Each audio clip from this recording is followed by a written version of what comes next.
نحمده ونصلي ونسلم على رسوله الكريم اما بعد اعوذ باللہ من الشیطان الرجیم بسم اللہ الرحمن الرحیم وَإِذْ أَخَذْنَا مِيثَاقَ بَنِي إِسْرَائِيلَ لَا تَعْبُدُونَ إِلَّا اللَّهَ وَبِالْوَالِدَيْنِ إِحْسَانًا وَذِي الْقُرْبَى وَالْيَتَامَى وَالْمَسَاكِينِ وَقُولُوا لِلنَّاسِ حُسْنًا وَأَقِيمُوا الصَّلَاةَ وَآتُوا الزَّكَاةَ ثُمَّ تَوَلَّيْتُمْ إِلَّا قَلِيلًا مِّنكُمْ وَأَنْتُمْ مُعْرِضُونَ صدق اللہ مولانا العظیم وصدق رسولہ النبی الکریم الامین ونحن علی ذلک لمن الشاہدین والشاکرین والحمد للہ رب العالمین۔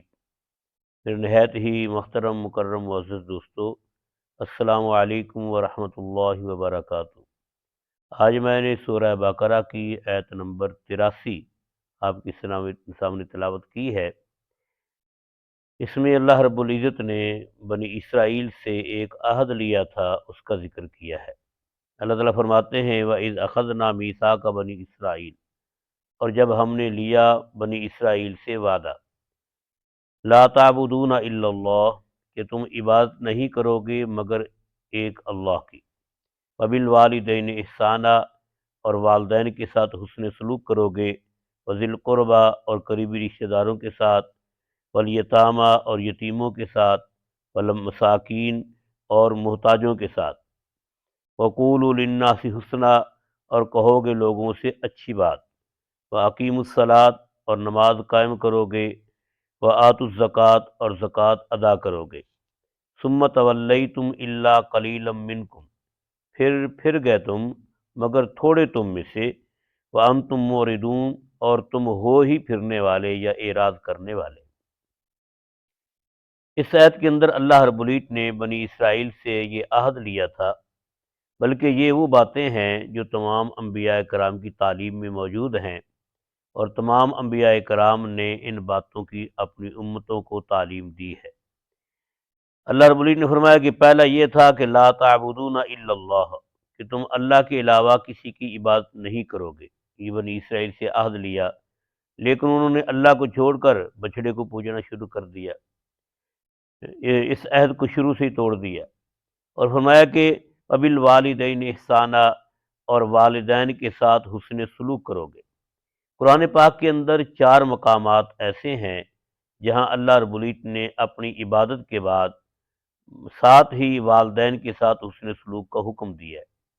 ان میں سے پہلی جگہ یہ ہے جہاں پر اللہ رب العزت نے پہلے اپنی عبادت کا حکم دیا کہ لا تعبدون الا اللہ، کہ اللہ کے علاوہ کسی کی عبادت نہیں کرنی، اور وبالوالدین احسانہ، اور والدین کے ساتھ حسن سلوک کرنا ہے۔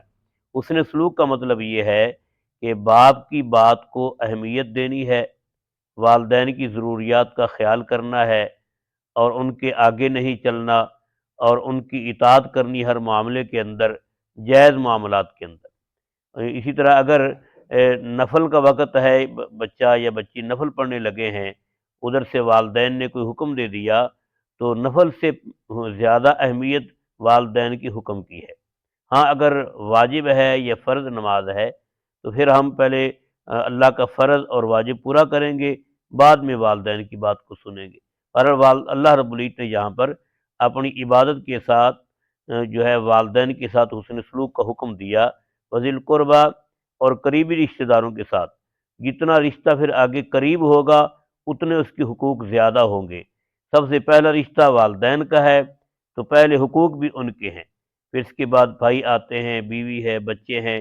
جتنا رشتہ قریبی ہوگا اتنے پھر ان کے حقوق زیادہ ہوں گے۔ والیتامہ، اور یتیموں کے ساتھ۔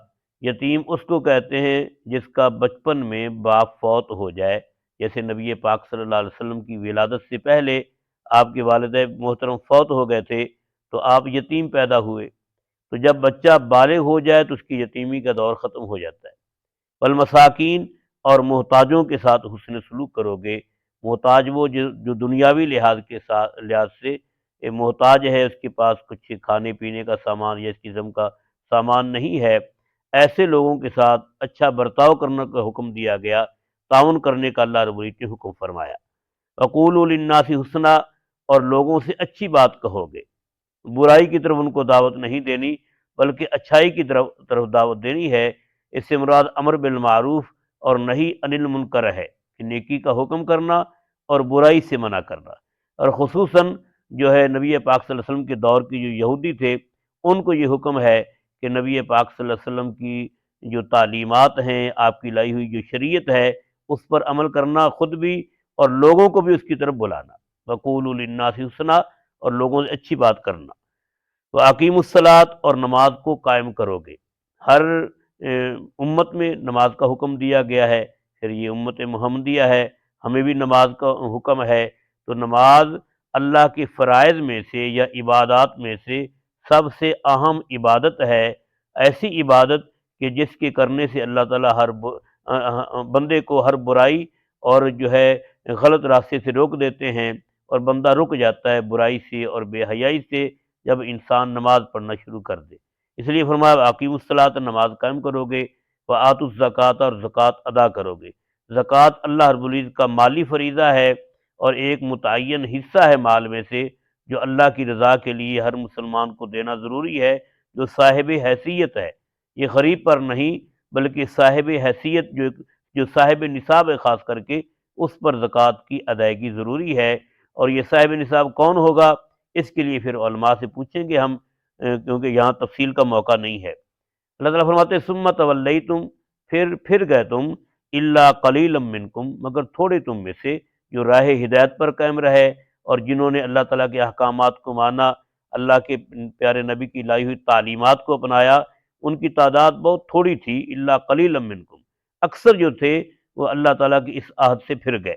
وانتم معرضون، اللہ تعالیٰ فرماتے ہیں یہ تمہاری بات نہیں ہے، تمہاری پچھلی نسلیں بھی ایسی ہی تھیں کہ تم ہمیشہ حق سے منہ موڑتے رہے، اور اللہ کے جو محبوب نبی تھے ان کی تعلیمات سے تم نے ہمیشہ منہ موڑا، جیسے کہ نبی پاک صلی اللہ علیہ وسلم کے دور کے یہودیوں نے محبوب کریم صلی اللہ علیہ وسلم کی تعلیمات سے منہ موڑا۔ تو اللہ فرماتے ہیں کہ یہ کوئی نئی بات نہیں، بلکہ تمہارا پیچھے سے تمہاری نسلیں ایسی ہی چلی آ رہی۔ اللہ رب العزت ہمیں قرآن پاک کی تعلیمات کو اپنانے کی، نبی پاک صلی اللہ علیہ وسلم کی لائی ہوئی شریعت پر عمل کرنے کی پوری طرح توفیق نصیب فرمائے، آمین۔